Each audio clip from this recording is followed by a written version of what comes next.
Hello my dear students, welcome to all in our EVS class. So पहले हमने एक puzzle solve किया था, आप सबने वो पज़ल भी बहुत अच्छे से किया है। आज हम हमारा चैप्टर नंबर 1 स्टार्ट करेंगे, ठीक है।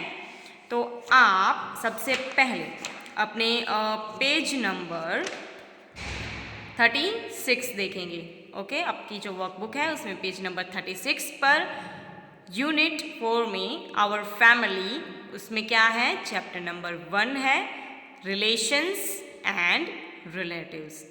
तो आप सब जानते हैं कि हमारी फैमिली हमारे लिए कितनी इम्पॉर्टेंट होती है।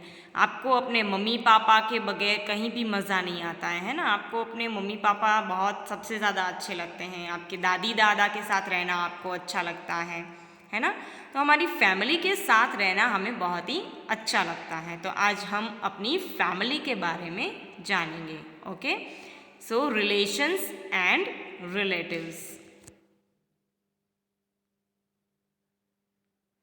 We all live together, grandparents, parents, brothers and sisters as one family.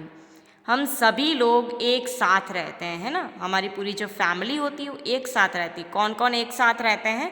Grand parents मतलब दादी और दादाजी, फिर पेरेंट्स यानी कि हमारे मम्मी और पापा, उसके बाद ब्रदर्स यानी भाई, एंड सिस्टर्स मतलब बहन। ये सभी लोग जब हम एक साथ रहते हैं तो उसको हम क्या कहते हैं? फैमिली कहते हैं, परिवार कहते हैं, ठीक है। Besides our own family, there are many relatives who are staying in different places. तो हमारी जो फैमिली होती है जिससे हम जॉइंट होते हैं, हमारे दादी दादा, हमारे मम्मी पापा, तो उन सबको हम रिलेशंस कहते हैं, ठीक है, हमारा संबंधी कहते हैं। और रिलेटिव्स यानी कि हमारे जो सगे संबंधी होते हैं, जैसे कि अंकल, आंटी, मासी, मासा, मामा, मामी, नाना, नानी, ये सब हमारे घर में नहीं रहते लेकिन दूसरे घर में वहाँ पर वो रहते हैं, तो उनको हम कहते हैं रिलेटिव्स। तो रिलेटिव, रिलेशन, और उसका मराठी में भी नेम आपको यहाँ पर दिया हुआ है, देखिए।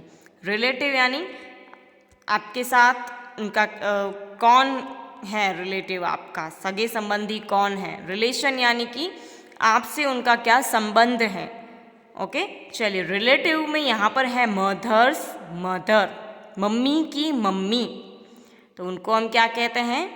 उनसे हमारा क्या रिलेशन होता है, क्या रिश्ता होता है? ग्रैंड मदर, है ना, वो हमारी ग्रैंड मदर होती है यानी कि नानी होती हैं। तो उसको मराठी में हम क्या कहते हैं? नानी को, नानी को हम मराठी में कहते हैं आजी। उसके बाद नेक्स्ट हमारे रिलेटिव हैं फादर्स मदर, पापा की मम्मी। पापा की मम्मी को हम क्या कहते हैं? Grand mother, okay. वो हमारी रिलेशन में क्या होती है? ग्रैंड मदर होती है यानी कि दादी होती हैं, है ना। पापा की मम्मी हमारी क्या होंगी? दादी होंगी।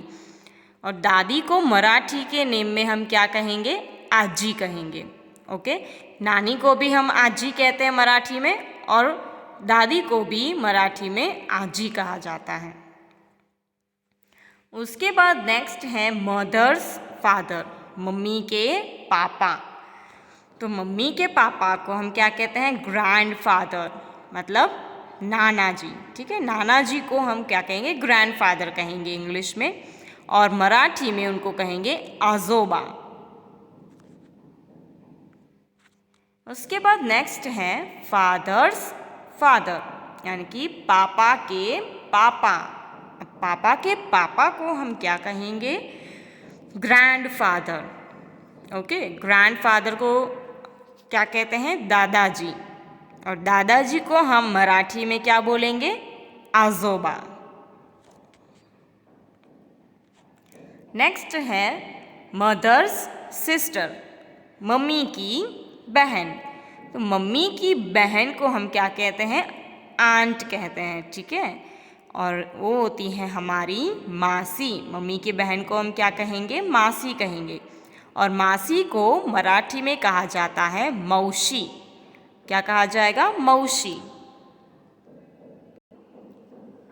उसके बाद नेक्स्ट है फादर्स सिस्टर, पापा की बहन। अब पापा की बहन को हम क्या कहेंगे? आंट, यानी कि बुआ। ठीक है, हमारी फोई होती है, तो उनको हम मराठी में क्या कहेंगे? आत्या। Okay, the next is mother's brother, यानी मम्मी के पापा। मम्मी के पापा को हम क्या कहेंगे? अंकल, यानी मामा। अब मामा को मराठी में क्या कहा जाता है? मामा को मराठी में मामा कहा जाता है। उसके बाद नेक्स्ट है फादर्स ब्रदर, फादर के भाई, हमारे पापा के भाई, उनको हम क्या कहेंगे? अंकल, यानी काका कहेंगे, है ना, या फिर चाचा कहेंगे। तो इनको मराठी में क्या कहा जाएगा?